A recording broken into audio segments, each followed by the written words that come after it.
নমস্কাৰ, আপোনালোকক পুনৰবাৰ স্বাগতম জনাইছোঁ। আজি আমি আলোচনা কৰিম আহিবলগীয়া এটি ব্ৰতৰ বিষয়ে। সেই ব্ৰতটো হৈছে সাবিত্ৰী ব্ৰত। অৰ্থাৎ আমাৰ হিন্দু ধৰ্মৰ বিভিন্ন ব্ৰতৰ ভিতৰত এটি প্ৰধান ব্ৰত হৈছে সাবিত্ৰী ব্ৰত। এই সাবিত্ৰী ব্ৰত কিয় পালন কৰিব লাগে, লগতে ব্ৰতৰ মাহাত্ম্য কি আছে, সেই বিষয়ে আজি আমি আলোচনা কৰিম। আমাৰ হিন্দু ধৰ্মৰ বিভিন্ন ব্ৰতৰ ভিতৰত এটি প্ৰধান ব্ৰত হৈছে সাবিত্ৰী ব্ৰত। জেঠ মাহৰ কৃষ্ণপক্ষৰ চতুৰ্দশী তিথিত এই ব্ৰত সমগ্ৰ ভাৰতবৰ্ষৰ লগতে দেশৰ বিভিন্ন ঠাইত পালন কৰা হয়।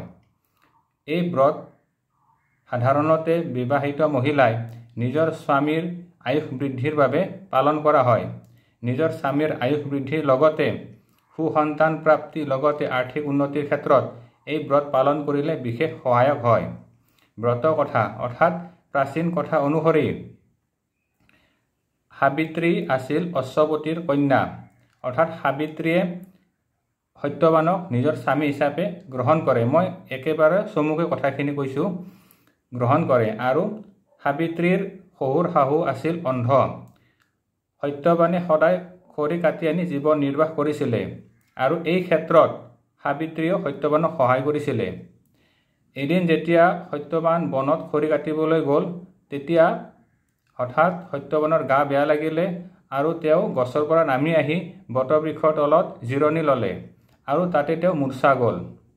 সাবিত্ৰীয়ে সত্যবানক বিচাৰি গ'ল আৰু দেখা পালে যে সেই সময়ত যমৰজা আহি উপস্থিত হৈছে আৰু সত্যবানৰ প্ৰাণ নিব ধৰিছে। তেনে ক্ষেত্ৰত সাবিত্ৰীয়ে যমৰাজক নিজৰ স্বামীৰ প্ৰাণ নিবলৈ মানা কৰিলে, কিন্তু যমৰজাই সাবিত্ৰীৰ কথা শুনা নাই।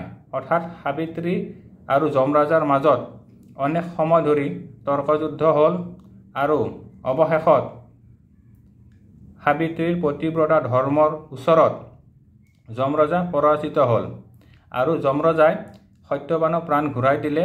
লগতে সাবিত্ৰীক এই বৰ প্ৰদান কৰিলে যে যিয়ে তেওঁৰ অন্ধ শহুৰ শাহু আছে তেওঁৰ চকুৰ জ্যোতি ঘূৰাই পাব আৰু সাবিত্ৰী 100 সন্তানৰ মাতৃ হ'ব। এই বুলি কৈ যমৰজা তাৰ পৰা গুচি গ'ল।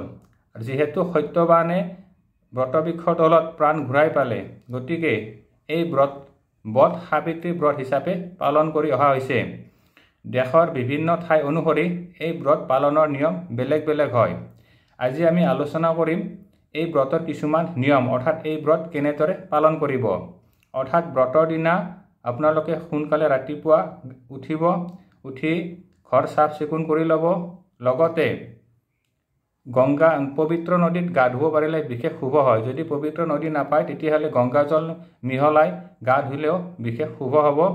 লগতে গা পা ধুই উঠি সূৰ্যৰ ফালে চাই সেৱা কৰিব, সূৰ্য প্ৰণাম কৰিব, সূৰ্যৰ অৰ্ঘ্য প্ৰদান কৰিব।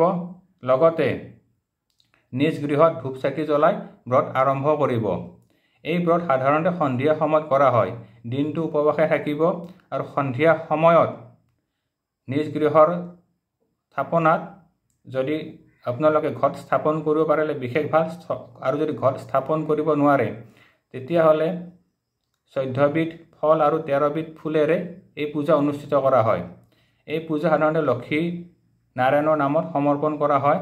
আপোনালোকে ধূপ চাকি জ্বলাই লৈ ফল ফুল আগবঢ়াই ব্ৰতৰ চালিচা আছে সেই চালিচা পাঠ কৰিব পাৰে, নাইবা লক্ষ্মী বিষ্ণুৰ নাম স্মৰণ কৰিব।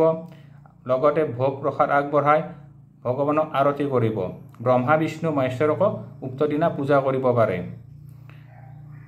ইয়াৰ লগতে কিছু ঠাইত কি হয় যে মহিলাসকলে সন্ধিয়া সময়ত ওচৰৰ নামঘৰত গৈ তেওঁলোকে নাম কীৰ্তন কৰা দেখা যায় আৰু এই ব্ৰতৰ চালিচা পাঠ কৰে।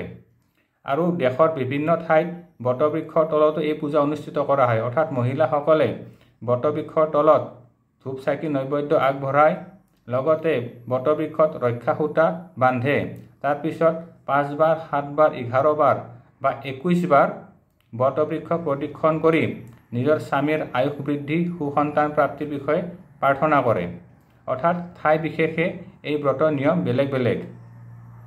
ব্ৰত সমাপন হোৱাৰ পিছত ব্ৰাহ্মণক ভোজন নিশ্চয় কৰাব, নাইবা ব্ৰাহ্মণক ভোজনী দান কৰাব। লগতে দুখীয়া মানুহক ভোজন কৰাব। গো সেৱা কৰিলে বিশেষ শুভ হয়।